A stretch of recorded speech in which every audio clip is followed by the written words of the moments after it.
സപ്പോട്ടയാണ്. മഴക്കാലമായ പിന്നെ 2-3 പ്രാവശ്യം കാട് തെളിച്ചതാണ്. പിന്നെയും കാട് കയറി മൂടിയിരിക്കുകയാണ്.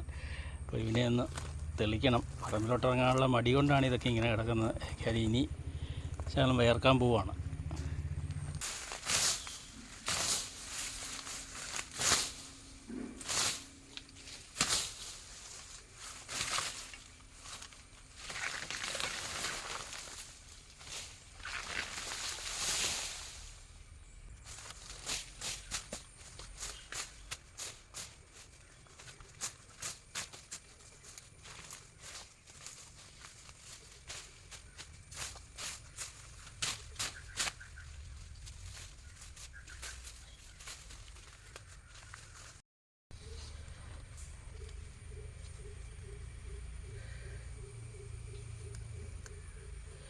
ഇനി കവുങ്ങിൻ്റെ കടമ്പെല്ലാം ഒന്ന് മാറ്റി നല്ല കയറി പിടിച്ചിരിക്കുന്ന ഇലയെല്ലാം പച്ചിലയെല്ലാം കളയുമ്പോഴത്തേക്കും, ചെടിയുടെ വള്ളിയെല്ലാം കളയുമ്പോഴത്തേക്കും സപ്പോർട്ട നല്ല നീറ്റാവും.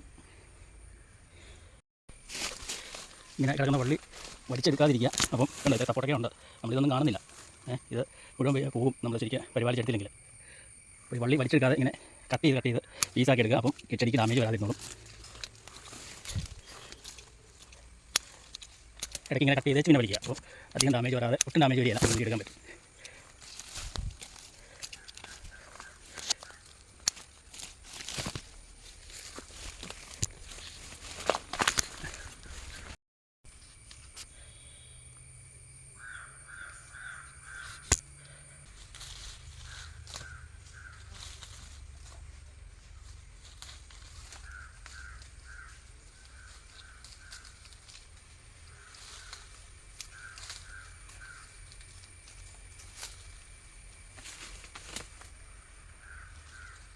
ഒരാൾ പൊക്കത്തിൽ കാട് കയറി കിടക്കുമായിരുന്നു.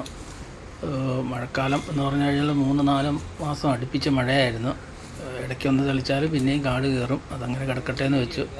എന്നാൽ ഇപ്പോൾ ഒരു 10 ദിവസം അടുപ്പിച്ച് തെളിവുണ്ടെന്ന് തോന്നുന്നു. അപ്പം ഇങ്ങനെയുള്ള തൈകളെല്ലാം തെളിച്ച് നിർത്തിയില്ലെങ്കിൽ എല്ലാം കേടായി പോവും. ഇനിയിപ്പം ഒരു 10-15 ദിവസത്തെ തെളിവിന് ശേഷം ഇനി മഴ പെയ്യും. അപ്പോൾ ചാണകം ഇടാൻ, എല്ലുപൊടി അങ്ങനെയുള്ള വളങ്ങളിടുക.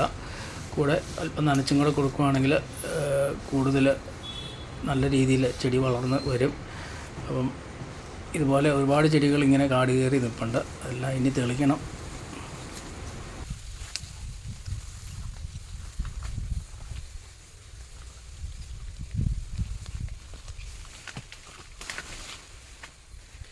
സപ്പോർട്ട നല്ലപോലെ തെളിഞ്ഞു. അങ്ങനെ സപ്പോർട്ട നല്ല രീതിയിൽ ക്ലീൻ ചെയ്തു, ചൂടും ക്ലീനാക്കി. ഇനി ചാണകപ്പൊടിയുണ്ട്, ചാണകപ്പൊടി ഇടണം, വളമിടാം ഇടയ്ക്ക് മഴ പെയ്യുമ്പോൾ. അതുകൊണ്ട് സപ്പോർട്ടൊക്കെയാണ് നിൽക്കുന്നത്. വേറെ പൂക്കളുണ്ടാകുന്നുണ്ട്. അപ്പം ഇത് അടുത്ത സീസൺ ആകുമ്പോഴത്തേക്കും പറിക്കാം.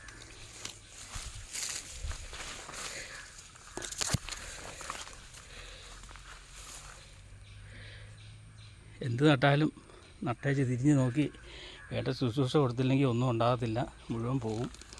അപ്പോൾ നമ്മൾ അതിനും കൂടെ മനസ്സ് കാണിക്കുക. എന്നിട്ട് സപ്പോർട്ടയ്ക്ക ഉണ്ടായില്ല, മാങ്ങ ഉണ്ടായില്ല, റംബൂട്ടാൻ ഉണ്ടായില്ല, നട്ടു എന്ന് പറഞ്ഞിട്ട് കാര്യമില്ല.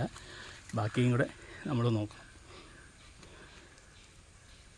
നല്ല തൈയും മേടിച്ച്, നല്ല നഴ്സറിയിൽ നിന്ന് ഉറപ്പുള്ളത് മേടിച്ച് നടുക. ഇത് കൃഷിഭവൻ വഴി കിട്ടിയ തൈയാണ്. അന്ന് തന്നെ ഇത് നല്ലൊരു ഊർജ്ജമുള്ളൊരു തൈ തന്നെയായിരുന്നു. നിർത്തി ജോലിക്ക് പോകാറായി. അപ്പം ഒരു മാസമായിട്ട് അങ്ങനെ കാര്യമായിട്ട് പറമ്പിലോട്ട് ഇറങ്ങുമ്പോൾ ശരീരം വേർക്കുകയോ ചെയ്യുന്നില്ലായിരുന്നു. അപ്പോൾ ഇന്ന് അതിനൊരു പരിഹാരം ഉണ്ടായി. ഇനി അങ്ങോട്ട് ഉള്ള ദിവസങ്ങളിൽ ഞാൻ അല്പം തിരക്കിലായിരിക്കും.